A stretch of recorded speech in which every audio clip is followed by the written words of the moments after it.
Well, I believe these guys were probably thought that they were participating in some sort of official activity. Look, Muhammad Atta was on Jack Abramoff's casino boat a few days before 9/11 down at Madeira Beach, Florida. He had also been seen quite frequently at the Officers Club at Maxwell Air Force Base in Alabama. So here we have somebody who's not just the wild terrorist. He's using drugs. He's drinking. He's got hookers every night. He's got tons of cash. All these guys have got FBI paying for their houses, informants living with them, and oh yeah, this is a Muslim extremist. Sorry, go ahead. My gut feeling is Abel Danger and what we know about it, and how they try to they basically went after Kurt Weldon. When he brought this all up, I think Abel Danger was the control, at least monitoring the people who were controlling these guys before and leading up to 9/11. And that's what, to interrupt and add more proof, that's what, of course, Sybil Edmonds has now broken her gag order last year and said, look, I was monitoring them for the FBI as an interpreter, and, quote, Al-Qaeda was under CIA command on the day of 9/11. And then what has Colonel Schaefer said here, as much as he can, he said, basically, look, there were private contractors protecting Al-Qaeda, and the Army wasn't allowed to move in, the light side of the Army, and that's what was going on. Well, I believe it. And I think this is yet another clear indication that this was 9/11 was an Operation Northwoods that was actually carried out successfully, because no one was ever brought to trial for this act of treason. And we just had former Ambassador Joe Wilson say the other day that he accused Dick Cheney of committing treason by outing his wife Valerie Plame. Well, if Dick Cheney commits treason doing that, how do we know he didn't commit treason being involved in 9/11?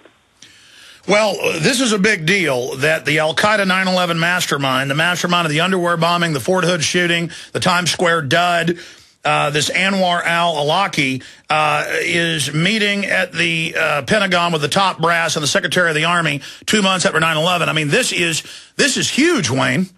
Well, let's not forget Sergeant Ali Muhammad from Fort Bragg, who was bin Laden's basically one of his chief aides. I mean, here he's trained by the U.S. Special Forces, and his name is all over this whole Al-Qaeda operation. It seems like Al-Qaeda, when you look at them, have more people. And let's not forget Adam Gadon, who was born Adam Perlman, who's I believe his grandfather was the head of the ADL yes. in Los Angeles. If bin Laden is dead, Osama, that would make him al-Amriki #2 guy in charge of this so-called Al-Qaeda. But it's supposedly patriotic to ignore all this, wrap yourself in the flag, give up all your liberties in the name of fighting terror, and then we learn Israeli, British, you name it, are part of NLEO 9, NLEO 10, quote, training to take on American terrorists, and we learn the entire apparatus of Homeland Security is not aimed at their Muslim cutouts. It's aimed at liberals, conservatives, anti-war activists, gun owners, returning veterans, and the threat fusion centers are pointed at the locals. I mean, this is a criminal takeover, and they staged 9/11 to get it done. That's what I believe. I believe it was a coup d'etat, a creeping coup d'etat, because we know that they had the Patriot Act already written. It was ready to go, and they just needed a vehicle to push it through Congress, and of course that was the anthrax attacks just a few weeks after 9/11. And we know, according to the RAND Corporation, when they passed the Derivatives Act, got rid of Glass-Steagall in 99, they began this accelerated move to a police state, and they knew this bubble and all their crimes were going to be coming out. They needed this control grid in place to be able to suppress the American people. Here we are 9 years later, and they're saying, Homeland Security is for you. The Army's going to take you on. You don't like having your pension funds taken. The Army and threat fusion centers have federalized your local police. Guess what? The CIA is operating in every town and city. Doesn't matter if it's illegal. I mean, you can really see the premeditated blueprint of this.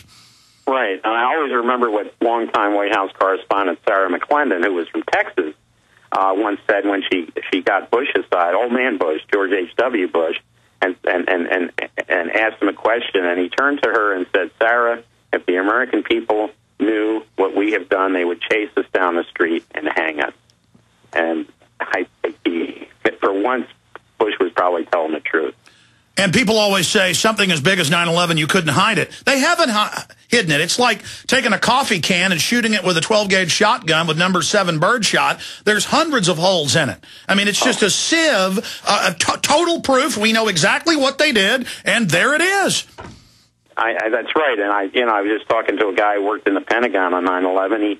He was a senior Air Force Department official, and he said when he came out, he looked in that hole, that original hole, and he saw a small a jet fan engine, the kind that you find on a drone. He saw nothing that indicated that a passenger plane had hit the Pentagon. Amazing. In closing, what do you see happening with the cybersecurity takeover? I mean, how obvious is it? I'm going to have to hold you into the final segment of this hour because I want to get into WikiLeaks too. But to have the Israelis tacitly admit they launched the super worm, clearly with Microsoft working with them, according to the computer experts I've read in the press, but this is your main expertise as computers, formerly with the NSA. It's industrial. It has to be loaded directly in. So Israel and our media basically admit they did it, but then now they're on the news saying we need to use this Stuxnet worm to pass cybersecurity takeover. So there's another false flag. They admittedly launch it, and then we have to lose our internet freedom because the government launched an attack. Right, and look, even though Rahm Emanuel left the White House, we still have good old Cass-Sunstein and his cognitive infiltration team up there, and I think, as long as he's in that job, we have to be very fearful of what the agenda is, and obviously, yes, we had this launch of this internet worm that was said to have disrupted Iran, but it spread quickly to other countries in Asia, and then it bounced back here into this country. Unfortunately, when you look at the people on the Homeland Security committees, people like Joe Lieberman from Connecticut, his agenda, of course, is to increase the surveillance state and expand it beyond its present confines. But how brazen is that, where the government basically admits they launched the worm, and then don't worry, they'll take over the web and surveil you to save you from the worm they admittedly launched? Well, I think one of the other agendas they have is they want to, in controlling the internet, they also want to be able to have the access to all the encrypted communications that go across the internet, from financial transactions to people even doing e-commerce, doing shopping on the internet. Oh, they were on local news. Do 5 more minutes with us on the other side, Wayne, because I want to get into WikiLeaks. But they were on the news this morning going, the Threat Fusion Center, run by the CIA, is about to be launched in Austin. It will have all your medical records. Everything you do will be tracked. No warrants. It's great. And I heard talk show host locally praising it, saying, I have nothing to hide. Surveil me. Hey, folks, this is a terrorist government. It's federalizing your local police. It's a Gestapo. And, Wayne, your comments. I agree. I mean, you pick up the paper any day and you see, a policeman has tasered an old lady somewhere. This is what we've turned into. Do 5 more minutes with us, and we'll let you go. wayne-madsen-report.com. I want to talk about WikiLeaks and all of the chicanery going on there. You've got a view towards not trusting, and we'll get your take on the other side, then let Wayne Madsen go. And then WikiLeaks, they're supposedly now saying they're going to list them as a group aiding terror so they can't get financial donations, something Cass-Sunstein's called for against the general public. They've tried to claim he's raping people, and then they've dropped it, sexual assault. I mean, do you still think you smell a big rat with WikiLeaks? Well, with any limited hangout PSYOP operation, you've got to sweeten the pie. You've got to give the group some sort of street cred. So when they release the information you really want them to release, people will swallow that hook, line, and sinker. So the first big revelation, of course, was the video footage in Iraq of the guy shooting up these the alleged journalists on the street. Okay, that gave them the street cred. But then we saw with the last big dump of information, it insinuated that the Taliban was being supported by Pakistan and also by Iran, which fits very nicely into David Petraeus's spread this conflict outside of Afghanistan to Pakistan to destabilize that country with the view of breaking it up, to seize their nuclear weapons eventually, and also to turn up the heat on Iran. very advantageous for these war planners to have those particular revelations. And WikiLeaks may not even know this, but clearly 90-something thousand pages of cooked intelligence that we know is false, that's what gets leaked. That's right. And we know even within WikiLeaks, they've had a big, some people have left accusing Julian Assange of acting like a dictator. And I would note that Sweden recently denied him residency permit in the country. So maybe the Swedes are catching on as well. I don't know. But I've never been comfortable in accepting, especially with the involvement of the New York Times, The Guardian, and Spiegel in Germany, that always seem to get these documents first.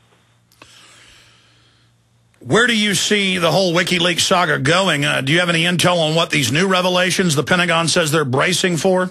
Oh, yeah, when the Pentagon says they're bracing for it, what are they doing? They're adding to the anticipation, aren't they? I mean, they're building up to this crescendo, so everybody, all the media is waiting patiently, with drool dripping from their tongues, waiting for these revelations. I think that's all part of the show. Why does the Pentagon even pay attention to it? It would make sense if they had actual important documents that could hurt, war fighters abroad, is what they say. They would kind of ignore it. Yeah, briefly, what do you think of Schaefer? I think he's on to something. I think Schaefer, that whole thing, he wasn't the only person who tried to talk about Abel Danger, Thorhall Galley, but I think if we could have read his book and the notes and everything else, we would have had even more revelation. But that got blocked. Wayne Madsen, wayne-madsenreport.com. Thanks for popping in with us. Okay, anytime. We'll be right back, ladies and gentlemen, with Lindsey Williams. You don't want to miss these developments.